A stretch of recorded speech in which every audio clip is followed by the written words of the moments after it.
आता महूद यात्रा आज जनावरांची निवड आहे, तर कशा पद्धतीने यात्रा भरली होती आणि तुम्ही चेअरमन आहात, तर कशा पद्धतीने नियोजन केलं यात्रेचं, महूद यात्रेचं? ह्या यात्रेला 7 तारखेपासून सुरुवात झालेली आहे. चंपाष्टमी दिवशीपासून ही महूद यात्रा ही आज 84 वर्षाची या गावची यात्रेची परंपरा आहे. ही यात्रा दरवर्षी चंपाष्टमीला भरत असते.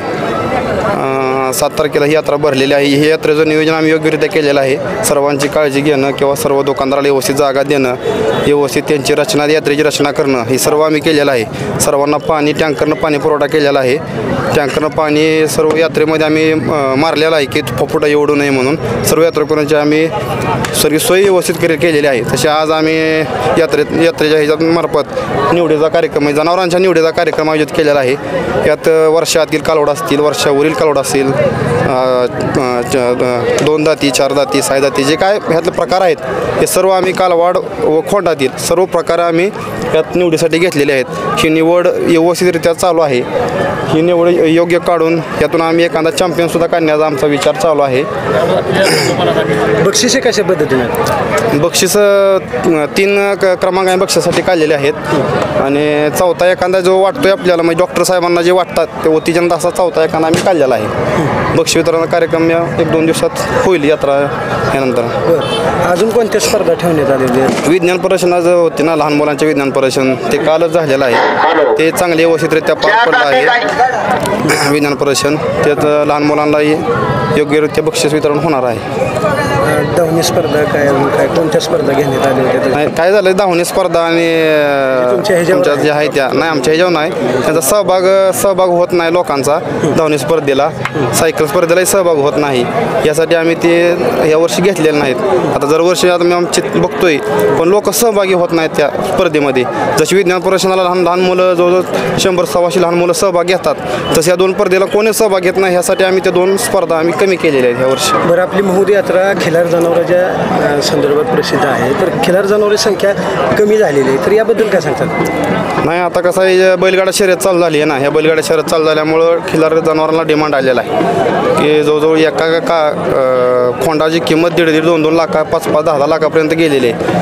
हे खिलार जनावरं आता वाढणार आहेत ही बैलगाडा शर्यत चालू झाल्यामुळं.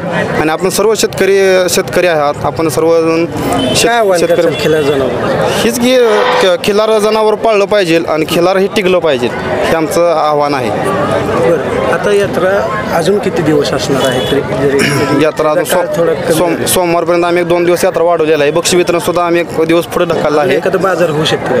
नाही, कसं आहे, आता व्यापाऱ्यावर आहे ना. व्यापारी जर थांबले तर बाजाराचं नियोजन आम्ही करू. व्यापाऱ्यांचा सहभाग हा महत्त्वाचा आहे. व्यापारी आता किती दिवस व्यापारी हा यात्रेत थांबतोय ह्याच्यावर आम्ही पुढच्या बाजाराचं नियोजन करणार आहे. व्यापारी जर सोमवारी गेला तर गुरुवारी बाजार हा गावात होईल.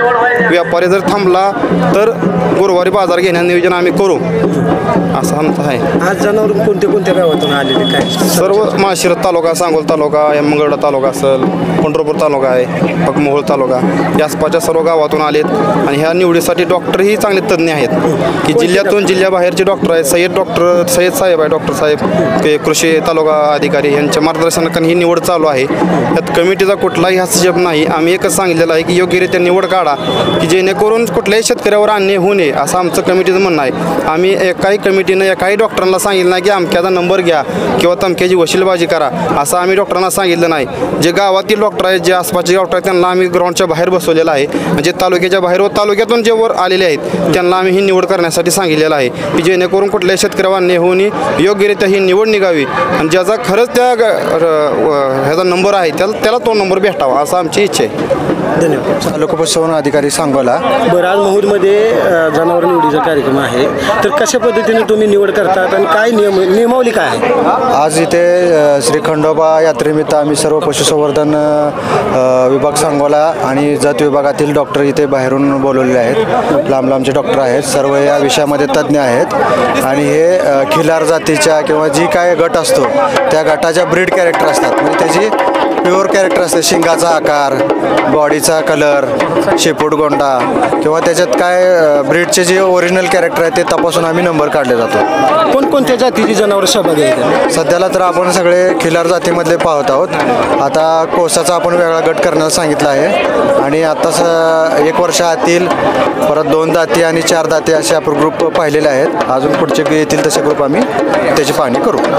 थोडा वादाचा विषय आत्ता झाला, त्याबद्दल काय सांगता? वाद होत असतात. कसं आहे, प्रत्येकाला वाटतं आपलं जनावर चांगलंच आहे, मात्र ते कॅरेक्टरमध्ये बसलं तर आम्ही करतो. आमच्या इथे कोणी परिचय नाही. आम्ही सर्व बाहेरून जे डॉक्टर्स आहेत त्या विषयातले तज्ज्ञ आहेत.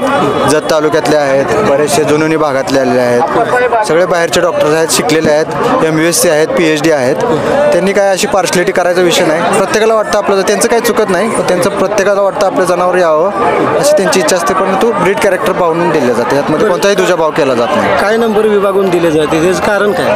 आता विभागून नंबर दिलेले 1 वर्षाखालील कालवडी आहेत. त्या कालवडी बऱ्यापैकी सर्व चांगल्या होत्या.